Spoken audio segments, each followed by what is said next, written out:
3 دول و20 مليار دولار، صفقة هتغير مستقبل السياحة والاقتصاد المصري. تابعنا كلنا ولاحظنا هبوط الدولار قدام الجنيه من بداية الأسبوع. السبب الحقيقة كان صفقة أعلنت عنها مصر ودول عربية أشقاء لدعم الاقتصاد المصري.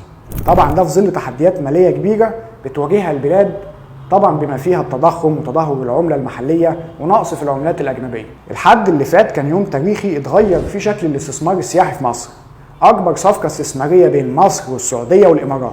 الصفقة دي تقدر تقول عليها إنها أضخم صفقة، واللي بسببها هتشكل علامة فارقة في مجال السياحة والتنمية الاقتصادية في البحر الأحمر. نقدر نقول إن في قلب الصفقة دي هتجمع شراكة استراتيجية بين رجل الأعمال الإماراتي محمد العبار والمستثمر السعودي حسن الشربتلي لإطلاق أضخم مشروع سياحي على سواحل البحر الأحمر في مصر، ومساحة تصل ل 10 مليون متر مربع، وباستثمارات هتوصل ل 20 مليار دولار أمريكي. المشروع ده مش مجرد استثمار عادي، ده مشروع هيغير شكل الاقتصاد المصري بالكامل النهارده. المشروع ده هيكون حق انتفاع. بمعنى ايه؟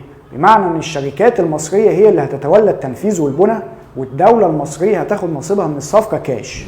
كمان هتشارك في المشروع من خلال وحدات ومشروعات.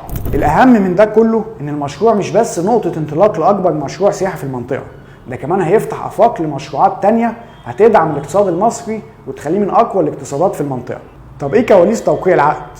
خليني اقول لك ان تم وصف الصفقه دي انها اضخم مشروع على سواحل البحر الاحمر، واللي زي ما قلنا هيكون حق انتفاع. المشروع ده مش بس هيكون نقطه انطلاق لاكبر مشروع سياحي، ده كمان هيفتح افاق جديده لعدد من المشروعات اللي هتدعم الاقتصاد المصري، وكمان هيحقق منافع متبادله لكل الاطراف.